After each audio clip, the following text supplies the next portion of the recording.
Welcome to chapter 2 of graph analysis. ഏവിയേറ്ററിൻ്റെ graph അനാലിസിൻ്റെ chapter 2 ആണ് നമ്മൾ ഇന്ന് ചെയ്യുന്നത്. ഞാനിത് കുറേ ദിവസങ്ങളായി ഇത് ചെയ്യണമെന്ന് വിചാരിക്കുന്നു, പക്ഷേ സമയം കിട്ടിയില്ലായിരുന്നു. എനിവേ, നിങ്ങൾ പാർട്ട് 1 കാണാത്തവരുണ്ടെങ്കിൽ നേരെ പോയി പാർട്ട് 1 കാണുക. ഒപ്പം തന്നെ ഗ്രാഫിൻ്റെ കുറച്ച് വീഡിയോസ് ഓൾറെഡി ഇട്ടിട്ടുണ്ട്. അത് കണ്ടു കഴിഞ്ഞാൽ നിങ്ങൾക്ക് ഈ വീഡിയോ കൊണ്ട് എന്തെങ്കിലും ഉപകാരം ഉണ്ടാവും. അപ്പോൾ ഇതിൽ നമ്മൾ കുറച്ച് സീക്രട്സ് ആണ് പറയണത്. സീക്രട്സിലേക്ക് കടക്കും മുമ്പ് ചെറിയൊരു ഇൻട്രോ.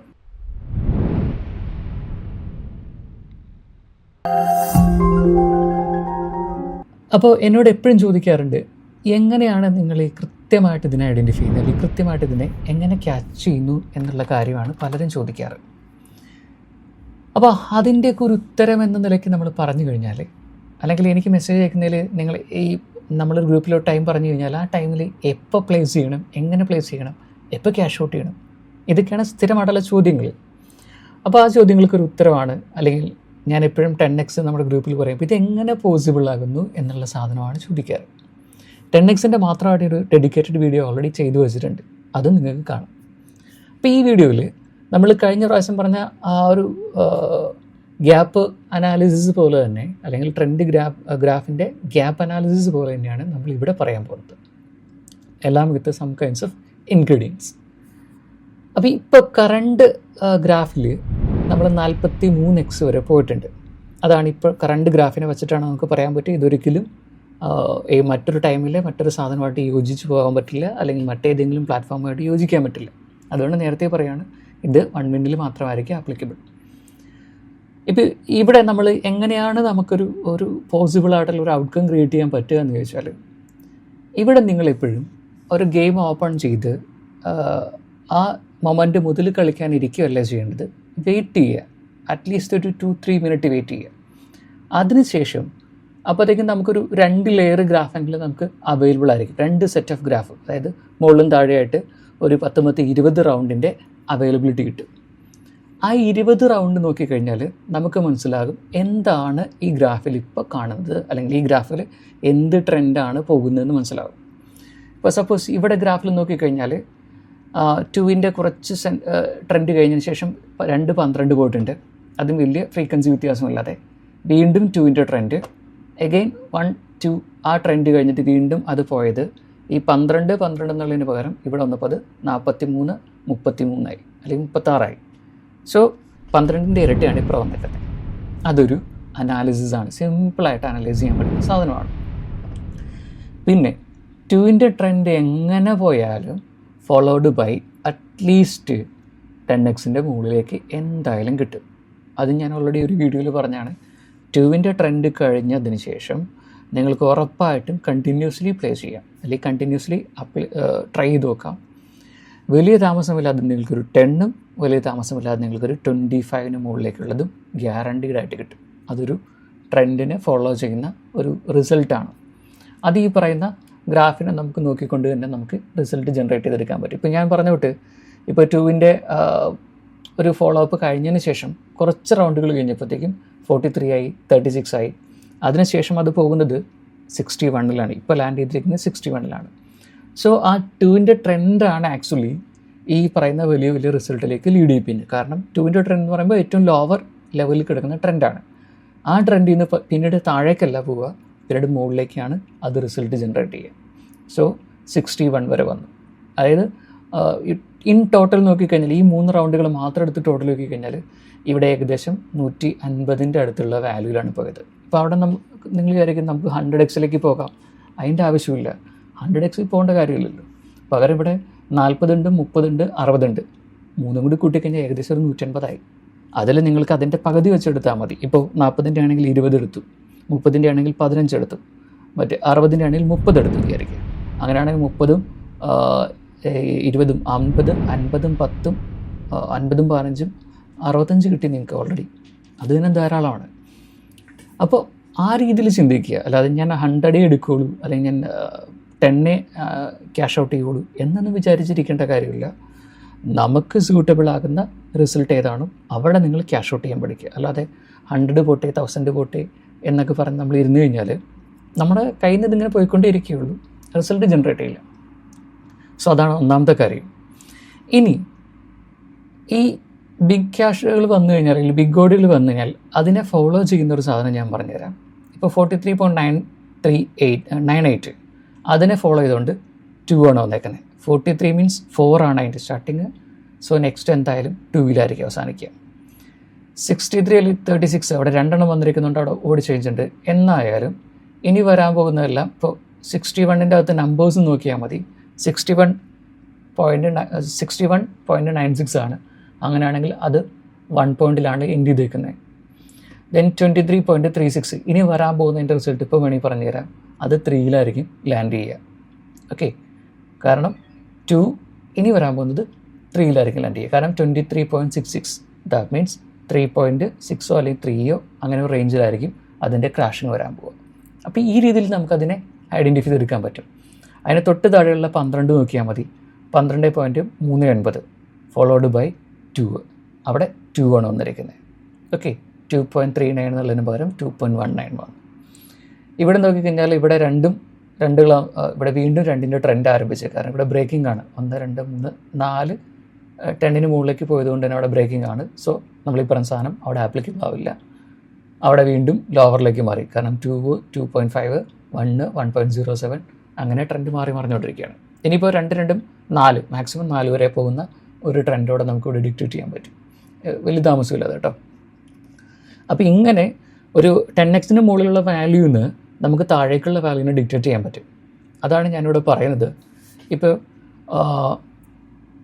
ഇവിടെ വന്നിരിക്കുന്ന 12ന് ശേഷം 2 വന്നു, വീണ്ടും ഒരു 12ന് ശേഷം 2 വരാം എന്നുള്ള രീതിയിൽ നിങ്ങൾ ആൻറ്റിസിപ്പേറ്റ് ചെയ്ത് കളിക്കുകയാണെങ്കിൽ, കാരണം ഇവിടെ നമുക്ക് ലോസിൻ്റെ ഇമ്പാക്റ്റിനെ കുറയ്ക്കാൻ പറ്റും എന്നുള്ളതാണ് ഇങ്ങനെയുള്ള പിങ്ക് ലൈനിന് ശേഷം.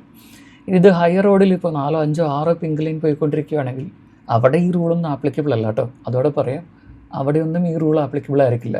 കാരണം ഈ റൂള് അവിടെ ഗ്രാഫ് ചേഞ്ച് ചെയ്തുകൊണ്ട് തന്നെ അവിടെ നിന്ന് വ്യത്യാസമായിരിക്കും. പിന്നെ നമ്മൾ പ്ലേസ് ചെയ്യുകയാണ്. അപ്പം നമ്മൾ പറയുകയാണെങ്കിൽ കണ്ടിന്യൂസ്ലി പ്ലേസ് ചെയ്തോളാൻ പറഞ്ഞാൽ എല്ലാ റൗണ്ടും കൊണ്ടുപോയി പ്ലേസ് ചെയ്യാനല്ല ഉദ്ദേശിക്കുന്നത്. അവിടെ നിങ്ങൾക്ക് മനസ്സിലാകും. ഒപ്പം തന്നെ പഴയ നമ്മുടെ ഗ്രാഫിൻ്റെ വീഡിയോയിൽ നമ്മൾ ആ ഗ്യാപ്പുകൾ ഐഡൻറ്റിഫൈ, ഇവിടെ 2 ഗ്യാപ്പാണ്, വീണ്ടും 2 ഗ്യാപ്പിന് ശേഷം നിങ്ങൾ വെച്ചാൽ മതി എന്നുള്ള സാമാന്യ യുക്തിയോടെ ചിന്തിക്കുക. പിന്നെ ഒരു 2ൻ്റെയും റിസൾട്ട് കൂടി 1ലുള്ള 2 ഇവിടെയും 2 1ൽ വരുന്നത്, അതിൻ്റെ 2ൻ്റെയും കൂടി ടോട്ടൽ ചെയ്യുമ്പോൾ 4 1 പോയിരിക്കുന്നത്. ആ 4 1ൻ്റെ ഏകദേശം സാധനമാണ് അതിന് ശേഷം വന്നിരിക്കുന്ന ഗ്യാപ്പിൽ വന്നേക്കുന്നത്. അപ്പോൾ ഇവിടെ 1, 2, 3, 4 1 വന്നിട്ടുണ്ട്. അതിനുശേഷമാണ് ട്രെൻഡ് ആരംഭിച്ചേക്കുന്നത്. എഗെയിൻ 2ൻ്റെ ട്രെൻഡാണ്. കാരണം ബിഗ് ട്രെൻഡ് ഒരു ബിഗ് വാല്യൂ പോയിട്ടുണ്ടെങ്കിൽ ഫോളോഡ് ബൈ 2 ആയിരിക്കും. ഇപ്പോഴത്തെ കറണ്ട് അപ്ഡേറ്റഡ് വെർഷനിൽ പറയുന്നത് ഇങ്ങനെയാണ് കേട്ടോ. ഗ്രാഫിൽ ഇങ്ങനെയാണ് കാണുന്നത്. പണ്ടിങ്ങനെയായിരുന്നില്ല. പണ്ടത്തെ അപ്ഡേഷൻ മാത്രം വെച്ചിട്ട് നിങ്ങൾ കളിക്കാൻ നിൽക്കുന്നത്. ഇപ്പോൾ ഈ രീതിയിലാണ് ട്രെൻഡ് പോകുന്നത്. ഒരു 10 ഉണ്ടെങ്കിൽ അതിന് താഴേക്ക് പിന്നെ 10 അതിന് മുകളിലേക്ക് പോയിട്ടുണ്ടെങ്കിൽ ഫോളോഡ് ബൈ എപ്പോഴും 2 ആണ്. ഓക്കെ, ഫോളോഡ് ബൈ 2 ആണ്. 7 ഫോളോഡ് ബൈ 2 ആണ്. കാരണം 2 കഴിഞ്ഞതിന് ശേഷം 6 അല്ലെങ്കിൽ 7 അല്ലെങ്കിൽ 4 3 ഓപ്ഷനാണ് നമ്മുടെ മുമ്പിലുള്ള. 2ന് ശേഷം 4, 6, 7 സംടൈംസ് ഇറ്റ്സ് 8. ചില സമയത്ത് അത് 8 പോകാറുണ്ട്. ഡിപ്പെൻഡ് ഓൺ എത്ര നമ്പർ ഓഫ് 2 ഉണ്ടെന്നുള്ളതിനെ ഡിപ്പെൻഡ് ചെയ്തിട്ടാണ് അത് 8ലേക്ക് പോവുക. 8 എന്ന് പറയുന്ന വാല്യൂയിലേക്ക് പോവുക. അപ്പോൾ ഇതിങ്ങനെ നമുക്ക് ഐഡൻറ്റിഫൈ ചെയ്യാൻ പറ്റും. ഇതിൽ പ്രധാനമായിട്ട് നമ്മൾ ഓർക്കേണ്ടത് ഏറ്റവും ലേറ്റസ്റ്റ് അപ്ഡേഷൻ വെച്ചിട്ട് പറയുകയാണെങ്കിൽ ഒരു ബിഗ് ട്രെൻഡിന് ശേഷം ബിഗിന് ശേഷം എപ്പോഴും 2-ലാണ് ലാൻഡിങ്. 2 ഇറങ്ങി പിന്നീട് വീണ്ടും അത് റീബിൽഡ് ചെയ്യുന്ന രീതിയാണ് കാണുക. പിന്നീട് ഇപ്പോൾ 4 വന്നിട്ടുണ്ട്. ഇവിടെ നമ്മൾ പറഞ്ഞു 2 ഫോളോഡ് ബൈ 4 അല്ലെങ്കിൽ 7 ഫോളോഡ് ബൈ 4. ഇനി അതിൽ 2 ഫോളോഡ് ബൈ 6, 2ന് ശേഷം 6, 4, 7. ഇനി നമ്പർ ഓഫ് 2ൻ്റെ എണ്ണം കൂടുതലാണെങ്കിൽ അത് 8 ക്രാഷ് ചെയ്യപ്പെടും. ഇപ്പം നിങ്ങൾക്ക് ക്രാഷ് ചെയ്യാനുള്ള അല്ലെങ്കിൽ ക്യാഷ് ഔട്ട് ചെയ്യാനുള്ള ഓപ്ഷൻസാണ് ഞാൻ ഈ പറയുന്നത്. അല്ലാതെ ബിഗിലേക്ക് പോകണമെന്നല്ല. ഇതിനിടയിൽ എപ്പോൾ വേണമെങ്കിലും നമുക്ക് ക്യാഷ് ഔട്ട് ചെയ്യാം. സേഫായിട്ട് നമുക്ക് ഓക്കെ എന്ന് തോന്നുന്ന സാധനത്തിൽ നിങ്ങൾ ക്യാഷ് ഔട്ട് ചെയ്യാൻ പഠിക്കുക. Never always be focus on 10x. 10xൽ മാത്രം ഫോക്കസ് ചെയ്ത് പോകരുത്. അതാണ് ഇപ്പോഴത്തെ 2ൻ്റെ ട്രെൻഡിങ് പാറ്റേൺ വെച്ചിട്ട് പുതിയ അപ്ഡേഷനിൽ നമ്മൾ പറയാം. ഇനി 10ൻ്റെ കാര്യത്തിൽ നമ്മൾ പറയുകയാണെങ്കിൽ 10ൽ ഒരു ലേറ്റസ്റ്റ് അപ്ഡേറ്റ് പറയുകയാണെങ്കിൽ 4x ഫോളോഡ് ബൈ 10 ആണ്. 4xന് ശേഷം വലിയ താമസമില്ലാതെ ഒരു 4-5 റൗണ്ടിനുള്ളിൽ നിങ്ങൾക്ക് 10x കിട്ടും. ഇതാണ് ഇപ്പോഴത്തെ ലേറ്റസ്റ്റ് ട്രെൻഡിൽ പറയുന്നത്. ഇനിയിപ്പോൾ ഗ്രാഫ് നല്ല ഗ്രാഫാണെങ്കിൽ 4 കഴിഞ്ഞാൽ നെക്സ്റ്റ് 10 ആയിരിക്കും. ഗ്രാഫ് അത്യാവശ്യം കുഴപ്പമില്ലെങ്കിൽ 4-5 റൗണ്ടിന് ശേഷം 4ന് ശേഷം 4-5 റൗണ്ടിന് ശേഷം 10 ആയിരിക്കും. ഇനി ഭയങ്കര ലോവർ ഗ്രാഫാണെങ്കിൽ അതൊരു 10-12 റൗണ്ട് വരെ നമ്മൾ വെയിറ്റ് ചെയ്യേണ്ടി വരും. അതിനുശേഷമായിരിക്കും അത് 10 കയറുക. നമുക്കിവിടെ വേണമെങ്കിൽ പറയാം, ഇപ്പോൾ ഇവിടെ ഒരു 4.06 കിടക്കുന്നുണ്ട്. അതിനുശേഷം 1, 2, 3, 4, 5 റൗണ്ട് ഇപ്പോൾ ഓൾറെഡി കഴിഞ്ഞു. ഈ ഗ്രാഫിൻ്റെ ട്രെൻഡ് എന്ന് പറഞ്ഞത് നിലവിൽ 4, 2, 6 പിങ്ക് പോയി എടുക്കുന്നുണ്ട്. ഹൈ ആയിരുന്നു, അതിനുശേഷം ലോവറിലേക്ക് മാറിയ ട്രെൻഡാണ്. അപ്പോൾ ലോവറിൽ മാറിയ ട്രെൻഡിൽ നിൽക്കുന്ന ഒരു സാധനത്തിൽ 4 വന്നിട്ടുണ്ട് ഓൾറെഡി. 4ന് ശേഷം എഗെയിൻ 4 വന്നിട്ടുണ്ട്. 4ന് ശേഷം 1, 2, 3, 4, 5 ആറാമതും വീണ്ടും 4 വന്നു. സോ 4, 4, 8.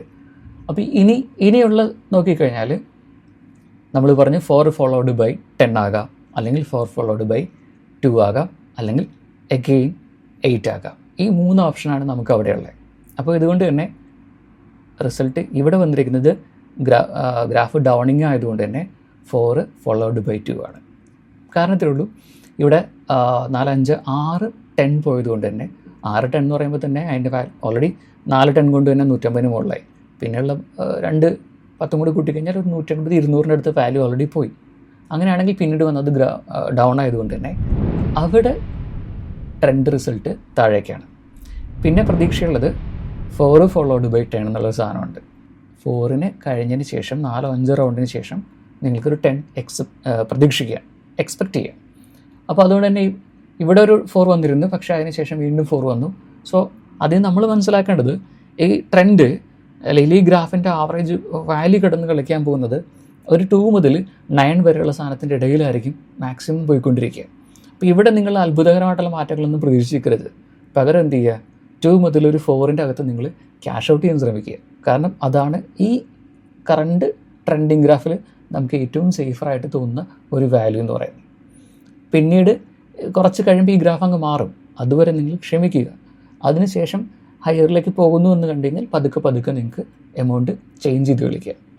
പിന്നെ പരമാവധി ഓരോ എമൗണ്ടിൽ തന്നെ കളിക്കാതിരിക്കുക. അപ്പോൾ നിങ്ങളൊരു 7 റുപ്പീസ് വെച്ച് കളിക്കുന്നെങ്കിൽ കണ്ടിന്യൂസ്ലി 7 റുപ്പീസ് വെച്ച് കളിച്ചാൽ നിങ്ങൾക്ക് റിസൾട്ടൊന്നും ജനറേറ്റ് ചെയ്യാൻ പറ്റില്ല. കാരണം ഇത്രയും റൗണ്ടുകൾ നിങ്ങൾ കളിക്കുമ്പോഴേക്കും നിങ്ങളുടെ കയ്യിലേക്ക് എമൗണ്ട് പോയിട്ടുണ്ടാവും. അപ്പോൾ അതിനനുസരിച്ച് നിങ്ങൾക്ക് ഇവിടെ ഷുവറായിട്ട് വരുന്ന ഏത് റൗണ്ടാണോ 2 കിട്ടുന്നു അവിടെ നിങ്ങൾക്ക് എമൗണ്ട് കൂട്ടിയിടുക. യാതൊരു ഷോട്ടില്ലാത്ത റൗണ്ടാണെങ്കിൽ നിങ്ങൾ എമൗണ്ട് ഏറ്റവും കുറച്ചിടുക. നിങ്ങൾക്ക് ഓക്കെ എന്ന് തോന്നുന്ന ഏറ്റവും കുറവായിട്ട് തോന്നുന്ന എമൗണ്ടിലേക്ക് നിങ്ങൾ ഇട്ടിട്ട് മാത്രം കളിച്ചാൽ മതി. അങ്ങനെയാണെങ്കിൽ നിങ്ങൾക്ക് ഈ കിട്ടുന്ന പ്രോഫിറ്റിനെയും ലോസിനെയും നമ്മളങ്ങ് ബാലൻസ് ചെയ്യിപ്പിക്കാൻ പറ്റും. ഇതിൽ നിന്ന് കംപ്ലീറ്റ് പ്രോഫിറ്റ് ഉണ്ടാവുന്നൊന്നുമില്ല നമ്മൾ പറയുക, പക്ഷേ നമുക്കിവിടെ എന്ത് ചെയ്യാൻ പറ്റും, ഒരു ബാലൻസ് കൊണ്ടുവരാനായിട്ട് പറ്റും. അതാണ് ഈ ഗെയിമിങ്ങിൻ്റെ ഒരു സ്ട്രാറ്റജി എന്നൊക്കെ പറയുന്നത്. അല്ലാതെ നമ്മൾ കണ്ടിന്യൂസ് ഒരേ എമൗണ്ട് ഇട്ട് കളിച്ച് കഴിഞ്ഞാൽ ഒന്നും ആവില്ല. പിന്നെ എന്നോട് ചോദിക്കാറുണ്ട്, എങ്ങനെയാണ് ഇത്ര വലിയ എമൗണ്ടൊക്കെ വിഡ്രോ ചെയ്യുക? ഞാൻ പ്ലേ ചെയ്യുന്ന എമൗണ്ടിൻ്റെ വാല്യൂയും വലുതാണ്. ഞാൻ 100ന് മുകളിലേക്കുള്ളതാണ് ഞാൻ പ്ലേ ചെയ്യുന്ന വാല്യൂ. പൊതുവേ വാല്യൂസ് 400, 600, 1000 അങ്ങനെയുള്ള വാല്യൂസിനാണ് ഞാൻ പ്ലേ ചെയ്യുന്നത്. അപ്പോൾ ഈ എനിക്കൊരു 20 റൗണ്ട് കളിക്കേണ്ട ആവശ്യമില്ല. പകരം ഞാനൊരു 4-5 റൗണ്ട് കഴിയുമ്പോഴേക്കും ഞാനിട്ട ക്യാപിറ്റലിനേക്കാളും കൂടുതൽ സേഫ് ആകും. അതിനുശേഷം വേണമെങ്കിൽ ഞാൻ റിസ്ക് എടുത്തൊക്കെ കളിക്കും. ഞാൻ എപ്പോഴും എൻ്റെ ക്യാപിറ്റൽ എമൗണ്ട് സേഫ് ആയതിനു ശേഷമായിരിക്കും ഞാൻ റിസ്ക് ഇതിലേക്ക് പോവുക. അതുവരെ സേഫ് സോണിൽ നിർത്തി ഈ പറയുന്ന 2നും 3നും 4നും ഇടയിലൊക്കെ എടുത്ത് നമ്മുടെ ക്യാപിറ്റലിനെ കവർ ചെയ്ത് അത്യാവശ്യം പ്രോഫിറ്റ് ആക്കി വയ്ക്കും. ആ പ്രോഫിറ്റിനെ വെച്ചിട്ട് ഞാൻ നല്ല റിസ്ക് എടുക്കും. ഞാൻ പോയിട്ട് 10ഉം 100ഉം അല്ലെങ്കിൽ 50 ഒക്കെ പോയിട്ട് ഞാൻ ചേസ് ചെയ്യും. അവിടെ എനിക്ക് ചേസ് ചെയ്യാനുള്ള കോൺഫിഡൻസ് പറഞ്ഞാൽ എൻ്റെ കയ്യിലിരിക്കുന്ന പ്രോഫിറ്റാണ്. അല്ലാതെ ഞാൻ ഇൻവെസ്റ്റ് ചെയ്ത് വെച്ചിരിക്കുന്ന എൻ്റെ ക്യാപിറ്റൽ എമൗണ്ട് വെച്ചിട്ടല്ല ഞാൻ ചേസ് ചെയ്യാൻ പോകുന്നത്. അപ്പോൾ അതൊരു ഓർമ്മയിലിരിക്കുക. അങ്ങനെ കളിച്ച് കഴിഞ്ഞാൽ നമുക്ക് സാധാരണഗതിയിൽ അത്യാവശ്യം കുഴപ്പമില്ലാത്ത ഒരു പ്രോഫിറ്റ് ജനറേറ്റ് ചെയ്യാൻ പറ്റും. അപ്പോൾ നമ്മൾ പറഞ്ഞ കാര്യങ്ങൾ ഓർക്കുക. ഇപ്പോഴത്തെ ട്രെൻഡിൽ 2 ഫോളോഡ് ബൈ 4, 6, 8. ഓക്കെ, 2ന് ശേഷം മാക്സിമം നിങ്ങൾക്ക് പോകാൻ പറ്റുന്ന സാധനങ്ങൾ അതാണ്. അതിനുശേഷം ട്രെൻഡ് ഒന്ന് മാറണം. ട്രെൻഡ് മാറുന്നത് എപ്പോഴാണെന്നുള്ള ചോദ്യം വേണമെങ്കിൽ ഇപ്പോൾ കമൻറ്റ് ബോക്സിൽ കാണാൻ പറ്റും. ട്രെൻഡ് മാറുക എന്ന് പറഞ്ഞാൽ നിങ്ങൾക്കൊരു 10ന് മുകളിലേക്ക് പോകുന്നു, അല്ലെങ്കിൽ ഒരു 7ന് മുകളിലേക്ക് പോയി കഴിഞ്ഞാൽ ഓട്ടോമാറ്റിക്കലി അത് ട്രെൻഡ് ചേഞ്ചിങ് ആണെന്നുള്ള ഒരു യുക്തി എടുത്താൽ മതി. ഇപ്പോൾ ഓൾറെഡി 6ഉം 8ഉം പോയിട്ടുണ്ട്. അപ്പോൾ ഇനി ഇവിടെ നിന്ന് മുകളിലേക്ക് പതുക്കെ കയറി തുടങ്ങും. പക്ഷേ അതിനുമ്പോൾ ഒരു 4-5 റൗണ്ട് അവർ 1xലിട്ട് കളിച്ചിട്ട് പതുക്കെ മുകളിലേക്ക് വിടുള്ളൂ. ഒരു 10 അല്ലെങ്കിൽ 11, 14, 16, 17, 18 ആ റേഞ്ചിലേക്ക് ഇത് മാറിക്കൊണ്ടിരിക്കും. പിന്നീട് നേരെ ലാൻഡ് ചെയ്യുന്നത് അഗെയിൻ 3, 4 ആ റേഞ്ചിൽ ലാൻഡ് ചെയ്തിട്ട് വീണ്ടും അപ്പിലേക്ക് പോകും. അങ്ങനെ പോകുന്നുണ്ടെങ്കിൽ അതൊരു ഗ്രാഫ് ലിഫ്റ്റ് ചെയ്യുന്ന സിറ്റുവേഷനായിട്ട് നമുക്ക് മനസ്സിലാക്കാം. അവിടെ നിന്ന് നമുക്ക് സേഫായിട്ട് കളിച്ചു തുടങ്ങാൻ പറ്റും. ഇപ്പോൾ ഇവിടെ വീണ്ടും 8 നേരെ 3 വന്നിട്ടുണ്ട്. പിന്നെ വീണ്ടും ഇതിങ്ങനെ 3-2 3-2 3-2 4-3 അങ്ങനെ കുറച്ച് നേരം കളിച്ചതിന് ശേഷമേ അത് പതുക്കെ കയറുള്ളൂ. അപ്പോൾ ഇതാണ് ഗ്രാഫിൻ്റെ ട്രെൻഡിനെയൊക്കെ ഒന്ന് അനലൈസ് ചെയ്യുക എന്ന് പറയുന്നത്. പിന്നീട് ഒപ്പം തന്നെ നിങ്ങൾ മനസ്സിലാക്കുക, ഈ ഗ്യാപ്പുകൾ കൃത്യമായിട്ട് ഐഡൻറ്റിഫൈ ചെയ്തെടുക്കുക. ഞാൻ ഓൾറെഡി ഇതിന് മുമ്പുള്ള വീഡിയോയിൽ പറഞ്ഞിട്ടുണ്ട് എങ്ങനെയാണ് നമ്മൾ ആ ഗ്രാഫിൽ ഗ്യാപ്പിനെ മനസ്സിലാക്കുന്നത് എന്നുള്ളത്. ഒരു 3 ഫോളോഡ് ബൈ 2 ആയിരിക്കും. 1ൻ്റെ ഒരു 3 സെറ്റ് പോയിട്ടുണ്ടെങ്കിൽ ഫോളോഡ് ബൈ 2 സെറ്റ് ആയിരിക്കും. 2 അല്ലെങ്കിൽ ഒന്നെങ്കിൽ 3ൻ്റെ ഇരട്ടി അല്ലെങ്കിൽ 3-ലേക്കാളും കൂടുതലായിട്ടുള്ള ഒരു വാല്യൂ, അല്ലെങ്കിൽ 3ൻ്റെ പകുതി. അത് 3ൻ്റെ പകുതി എന്ന് പറയുമ്പോൾ അല്ലെങ്കിൽ 3-ലേക്കാളും താഴെയുള്ള വാല്യൂ. ഇതായിരിക്കും സാധാരണ നെക്സ്റ്റ് 2 റൗണ്ട് അല്ലെങ്കിൽ 3 റൗണ്ട് കഴിയുമ്പോൾ വരാൻ പോസിബിൾ ആയിട്ടുള്ള സാധനം. അപ്പോൾ അങ്ങനെയുള്ള സാധനങ്ങളും കൂടി മനസ്സിൽ വെച്ചിട്ട് വേണം നമുക്ക് ഈ പറയുന്ന പ്ലേയിലേക്ക് പോകാൻ. ഇതെല്ലാം ആലോചിക്കാൻ നമുക്ക് ആകെ കൂടി കിട്ടുന്നൊരു 10 സെക്കൻഡേ ഉള്ളൂ. അപ്പോൾ ഈ 10 സെക്കൻഡിൻ്റെ അകത്ത് നിങ്ങൾ ആലോചിച്ചെടുത്ത് റിസൾട്ട് തീരുമാനിച്ച് ക്യാഷ് ഔട്ട് ചെയ്താൽ മാത്രമേ നമുക്കിതിൽ പ്രോഫിറ്റ് ആവുള്ളൂ. അല്ലെങ്കിൽ നിങ്ങൾ ആലോചിക്കുന്ന സമയത്തിന് മുമ്പ് തന്നെ ഇത് കഴിഞ്ഞു പോയിട്ടുണ്ടാകും. അപ്പോൾ അങ്ങനെയുള്ള കാര്യങ്ങളാണ് ഇപ്പോൾ ലേറ്റസ്റ്റ് അപ്ഡേറ്റിൽ നമുക്ക് പറയാനുള്ളത്. പ്രധാനമായിട്ടും 2ൻ്റെ ട്രെൻഡ് തന്നെയാണ് ഞാനിപ്പോൾ ഫോക്കസ് ചെയ്തേക്കുന്നത്. 2, 4 അതാണ് മെയിൻ ഫോക്കസിങ് ട്രെൻഡായിട്ട് പറയുന്നത്. ബാക്കി കാര്യങ്ങളെല്ലാം ഞാൻ പതുക്കെ അപ്ഡേറ്റ് ചെയ്യാം. ഇപ്പോൾ പെട്ടെന്നുള്ള ഒരു ചോദ്യത്തിൻ്റെ ഉത്തരമായിട്ടാണ് ഞാനിപ്പോൾ ഈ വീഡിയോ ചെയ്യുന്നത്. അപ്പോൾ എനിവേ നമുക്ക് പുതിയ വീഡിയോ ഒക്കെ ആയിട്ട് നമുക്ക് വീണ്ടും കാണാം. അതുവരെ ബൈ.